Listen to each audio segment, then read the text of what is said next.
트럼프로 넘어간다기보다는 네, 이스라엘의 이란 선제 공격 요걸로 한번 가보도록 하겠습니다. 시간이 많지 않아서 짧게 다루고 이 다음 프로그램에서 아마 좀 자세히 다룰 수 있을 것 같은데 사실은 미국과 이란이 핵 협상을 3차까지 어제 진행하고 있는 상황이었고 이란은 계속해서 희석을 하겠다. 뭐 이렇게 우라늄 희석까지 이야기를 하면서 핵 무기에 대한 포기를 하지 못하는 모습. 그런데 오늘 갑자기 이스라엘이 이란을 선제 타결했고 미국이 여기에 가담했다고 트럼프가 아예 성명을 발표를 했습니다. 요게 이제 국내외적으로 어떤 영향을 미칠지, 그리고 앞으로 요 전쟁화가 되는 건지, 전쟁이 계속 지속이 되는 건지, 그렇게 되면 또 경제적으로 좀 영향을 받을 수밖에 없거든요. 요거 어떻게 예상을 하시는지 전반적으로 좀 짚도록 하겠습니다. 먼저 이스라엘의 이란 선제 공격, 요거 일단은 어떻게 보시는지, 이 상황을 어떻게 보시는지 여쭐게요. 일단 이제 지금 전 세계가 트럼프의 행동과 말에 휘청휘청 거리는데 예. 트럼프가 지금 국내에서, 그러니까 자국 내에서도 입지가 줄어들고 지지율도 낮아지고 그리고 본인이 지금 자행하는 관세 전쟁이라던가 아니면 이민 정책 이런 것들이 지금 후퇴하려고 하는 이 마당에 그래서 국민들의 지지율은 떨어지고 그리고 물가는 오르고 굉장히 많은 것들이 본인에 있어서 불리한 것으로 작용하는 이 즈음에 전쟁이라는 수단을 선택했구나라는 생각이 먼저 들었습니다. 그런데 그 트럼프의 트루스 소셜을 제가 구독을 하고 있거든요. 예, 근데 예. 거기에서 본인이 연설하는 동영상을 올렸더라고요. 그래서 보니까 뭐 하얀 모자를 쓰고 또 굉장히 자랑스러운 말투로 아, 그래요? 본인이 이란의 대규모 전투 작전을 개시했다라고 말로 시작을 합니다. 그러면서 내가 지금 이란에 있는 그 뭐 대테러 행위였고 우리는 이것을 용납하지 않을 것이며 여기에서 핵무기 개발을 위한 그러니까. 악의적인 시도를 재개하지 말라고 경고를 했는데도 불구하고 그것이 반복됐기 때문에 우리가 어쩔 수 없이 폭격을 하게 됐다라는 이야기를 하더라고요. 사실 트럼프의 그 영상이 올라오기 전에 지금 화면으로 보고 계시는 저 구름이 많은 그런 화면들이 인터넷상에 좀 돌았습니다. 예, 처음에 예, 그게 예. 돌았을 때 이란이 공격을 받았다라고 하는 그 상황에서 실제로 저게 진짜 공격인가라는 의문들이 사실 들잖아요. 예. 그리고 저 공격을 하는 주체가 누구인가? 이스라엘인가? 미국도 참전을 한 것인가? 그렇죠, 그렇죠. 이렇게 설왕설래를 하면서 기다리고 있었는데 트럼프의 입으로 내가 그랬다라고 아하. 확인을 시켜주는 모습을 봤을 때 또 아까 앵커님 말씀하신 것처럼 그럼 이게 지금 뭐 강 건너 불구경인가? 지금 남일은 사실 아니지 않습니까? 그러니까 트럼프가 저런 공격을 감행할 정도의 그런 의지를 가지고 있다면 또 어느 정도로 어떤 타격을 또 우리에게 뭐 직간접적으로 줄 수 있는지도 고민을 해야 되고 그리고 이게 석유 가격이 오른다던가 아니면 미국 주식에 영향을 주면 또 우리나라에도 다시 돌아오는 그런 상황이기 때문에 아까 그 청와대에서도 이 이란 사태에 대해서 예의주시하고 지금 우리가 정책 어떤 대응을 하겠다, 대응을 논의하기 시작했다라고 발표가 나오기도 했지만 저게 지금 금방 끝날 것 같지는 않습니다. 왜냐하면 제 느낌으로는 그러니까 트럼프의 저런 공격의 어떤 행위가 본인의 위치가 흔들리는 그리고 지방선거를 앞두고 이 본인의 지지 세력을 모으는 규합하는 그런 행동을 위해서의 저런 공격이 시작이 됐다고 하면 그게 금방 끝날 것 같지는 않기 때문에 그러니까 트럼프에게 불리한 그런 상황이 빨리 종료될 것 같지 않은 이 상황에서는 어떻게든 저 공격에 그리고 이란을 좀 악마화하는 이런 현상을 본인에게 더 유리하게 끌고 가는 그런 국면들을 앞으로 더 지속해 나가지 않을까라는 불안한 예상을 해봅니다. 예. 아니, 사실 근데 도널드 트럼프 대통령은 전쟁을 싫어하는 사람 아닙니까? 평화주의자 아닌가요? 노벨 평화상을 타겠다고 하면서 모든 이 전 세계의 전쟁을 본인이 끝내겠다라고 해놓고서는 지금 전쟁을 일으킨 거 아니에요. 우리가 부활을 많이 얘기하잖아요. 예. 곧 이제 또 부활절이 다가오기도 하는데 부활을 하려면 죽음이 먼저 있어야 됩니다. 평화가 오려면 전쟁이 있어야 됩니다. 예. 실제 그렇습니다. 무서운 말이네요. 우리가 정말 네. 평화의 시대를 원했을 때는 항상 그 전에 굉장한 위기가 있었고 그런 갈등이 있었습니다. 근데 뭐 트럼프의 속내는 깊이 알 수는 없지만 적어도 이스라엘 같은 경우도 적이 핵 무기를 갖기 전에 선제 공격을 한다. 이번 같은 경우도 이제 선제적 공격이라고 본인들은 얘기를 합니다.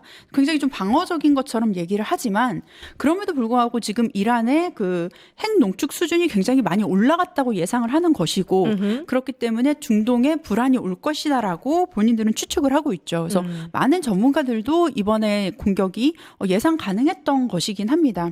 그럼에도 불구하고 대한민국에서 중요한 것은 무엇이냐. 이재명 대통령님께서도 지금 현지에 있는 교민들을 많이 걱정하셨어요. 그러니까요. 그래서 예. 우리 교민들이 안전할 수 있도록 지키는 것. 그리고 대한민국은 철저히 대한민국 국익 중심으로 생각을 해야 됩니다. 그렇다면 지금 이 전쟁이 일어났을 때에 아마도 유가에 대한 변동도 있을 것이고요.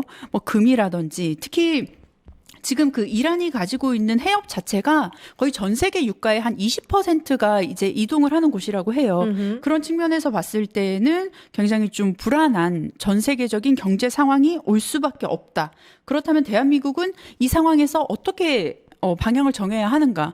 물론 한미동맹이라는 동맹이 있지만 대한민국 스스로가 또 지킬 수 있는 것, 경제적으로, 안보적으로 또 군사적으로 그 지킬 수 있는 방법들을 해야 하고 오히려 이제는 저는 대한민국이 중견국으로서의 역할을 할 수 있지 않을까라고 좀 기대해 보는 측면도 있습니다. 아, 그래요? 과거에 대한민국이 한국 전쟁을 겪었던 나라지 않습니까? 그래서 그때 유엔군이 또 한국군에 파견이 되기도 했고 그런 나라였지만 이제는 우리가 경제적으로도 많이 부상하게 됐고 문화적, 정치적, 군사적으로도 전 세계에서 정말 비교할 수 없을 정도의 성장을 거둔 나라입니다.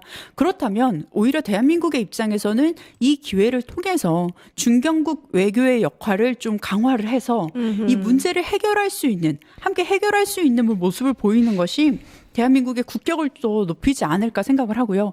과거에 사실 이란과 미국과 이란은 사실 냉전 때는 굉장히 좀 사이가 좋았거든요. 근데 이제 냉전 이후에 이란에 이제 왕정이 들어서면서 그때부터 갈등이 있었지만 우리가 과거에 뭐 악의 축이다 뭐 이런 식으로 얘기를 하고 오바마 때 잠깐 관계가 좋아지는 듯 했으나 다시 트럼프가 와서 이런 관계가 지속이 됐는데 사실은 이 긴 역사 정말 이 긴 역사가 이번에 이런 사건을 통해서 정말 전 세계 국민들이 좀 다 알게 되었으면 좋겠고 그럼에도 불구하고 대한민국이 여기서 역할을 하고 대한민국의 국익을 지키고 그리고 우리가 할 수 있는 역할들을 좀 해 나가는 것이 지금 상황에서는 가장 중요한 시급한 일이 아닐까 싶습니다. 예. 지금 속보가 계속 들어오는 거에 따르면 이란의 하메네이 최고 지도자 있지 않습니까?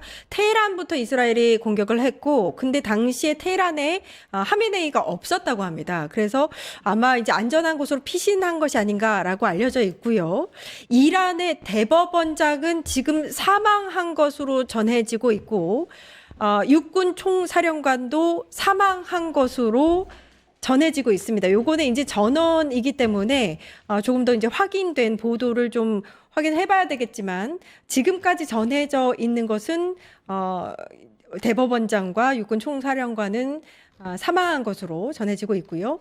청와대는 이란 상황을 보고를 받고 나서 국내에 미치는 영향, 관련 대책 등에 대해서 점검하는 한편 이란 및 인근 우리 교민의 안전을 최우선시하라 이렇게 지시를 했다고 합니다. 네타냐후 이스라엘 총리는 미국과 이스라엘의 공격이라는 점을 확실히 했고요. 이란의 정권의 위협을 없애기 위한 조치였다라고 밝힌 것으로 전해지고 있습니다. 가장 이제 관심사는 사실 이게 확전 가능성이 있느냐입니다. 이 가능성이 어디까지 열려 있는가? 요 부분에 대해서는 좀 어떻게 보시는지 사실 오늘 결정이 된 거였고 협상이 진행되던 중에 이제 공습을 했다. 약간 이제 시간차를 두고 협상을 하고서 이 협상을 결렬되고 나서 공습한 것도 아니고 협상이 진행 중이었거든요. 중에 공습이 이루어진 거라서 이게 단순한 경고용인지 아니면 계속해서 이렇게 확전이 될 것인지 여기에 대해서는 어떻게 보는지 마지막으로 두 분께 듣고 마무리하겠습니다. 아니 근데 뭐 이게 속보인 것이 아까 말씀하신 것처럼 확인이 되지 않은 그런 속보를 지금 보면 어쨌든 이란에서도 탄도미사일을 발사했다. 이런 속보도 지금 뜨고 그래요? 있거든요. 예. 그러니까 이게 전쟁을 만약에 어떤 국가가 우리나라에게 미사일을 던졌다라고 했을 때 우리나라는 어떻게 대응해야 됩니까? 만약에? 예. 우리도 같이 공격을 해야 되겠죠. 공격을 한다고요? 우리도? 당연히 그렇게 예. 해야지. 예. 왜냐하면 계속 미사일을 받으면서 우리 국민이 죽어 나가는 그런 것들을 뭐 모르겠습니다. 그게 어떤 뭐 다 가정적인 이야기니까. 근데 이란에서도 마찬가지로 이란은 굉장히 예전부터 뭐 미국에게 경제 제재를 많이 오랫동안 받아왔고, 그리고 미국에 대해서 이스라엘에 대해서 굉장히 적대심을 가지고 있는 그런 두 나라의 외교 상황이 아닙니까? 그런데 실제로 폭격이 이루어지는 것은 정말 이거 뭐 확인을 해봐야 되겠지만 오랜만에 벌어지는 일이기 때문에 이것을 자국에서 그냥 미국이 쏘았다라고 나는 받아들이겠다라고 결정할 것인지, 아니면 이것을 다시 공격으로 맞설 것인지, 아니면 이란에도 지금 핵 무기가 있는 것으로 개발 중인 것으로 알고 있는데 그러니까요. 이것을 또 어떻게 이용을 할 것인지에 따라서 앞으로의 상황이 굉장히 불변할 것으로 보이는데, 이것이 모르겠습니다. 이게 밖에서 외국의 국민들이 죽는 그런 일뿐만이 아니고 정말 자국에게도 큰 영향으로 다가올 일이기 때문에 앞으로 예의주시해서 우리나라 말씀하시는 그렇죠. 거죠? 지켜봐야 될 것 그 같습니다. 중동 정세가 이렇게 지금 불안정성이 좀 커지면 네. 뭐 이럴 수도 있어요. 호르무즈 해협이 진짜로 봉쇄가 되고 국제 유가가 갑자기 상승을 하고 우리 경제에 크나큰 영향을 미치고, 그다음에 아까 말씀하셨지만 제3국 개입을 만약에 미국이 종용한다면 우리는 어떻게 할 것인가, 여러 가지 지금 측면에서 그냥 넘어갈 수는 없는 지금 사건이 터진 겁니다. 네, 그래서 아마 이재명 대통령님께서도 굉장히 좀 다각도로 저는 해서 판단을 하실 거라고 생각하고, 말씀하신 대로 그런 경제적인 위기라든지 또 뭐 글로벌 인플레이션이나 이런 경우가 생겼을 때에 어떤 대응을 해야 되는가, 이런 것들도 중요할 거라고 봅니다. 근데 지금은 대한민국 입장에서는 무조건 감정적인 판단이나 이런 걸 해서는 절대 안 되고요. 이 상황에서는 전략적인 균형을 유지하는 것이 굉장히 중요하다. 그리고 사실 기존에 존재하고 있는 국제법이라든지 또 평화적인 해결 원칙 등에 대해서 우리가 그 중견국으로서의 역할을 해야 된다. 사실 전쟁 자체가 굉장히 시작이 이렇게 일어나기는 쉬워도 이것을 끝내는 것도 쉽지는 않습니다. 그리고 공습이라는 것이 굉장히 장기적으로 그 갈등을 유발할 수도 있기 때문에 군사적인 행동이 뭐 불가피하다고 어떤 지도자가 결정했을 때는 행동을 할 수도 있겠지만, 그럼에도 불구하고 사실 그 선택은 가장 마지막이 되어야 했던 거죠. 근데 그럼에도 불구하고 지금 이미 이렇게 벌어난 일에 대해서는 대한민국도 여기에 대한 뭐 에너지 수급 점검이라든지, 그리고 원유 비축 전략, 또 금융시장 변동성에 의한 대비 등 경제나 이런 것들을 실무적으로 좀 대응을 좀 신속하게 해야 될 것 같습니다. 예, 미국과 이란의 제네바 핵 협상 중간에 이게 종료된 협상이었는지는 모르겠지만 이제 협상이 진행되던 중에 이스라엘이 이란을 공습을 했고 미국이 거기에 참전을 했다라고까지 확인이 된 상황입니다. 자세한 내용을, 이 주제를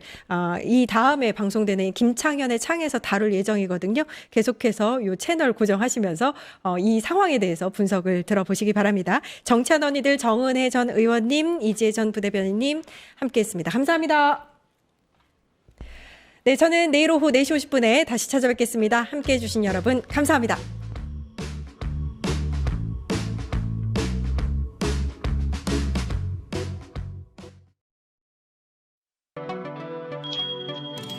파타타타 증권통합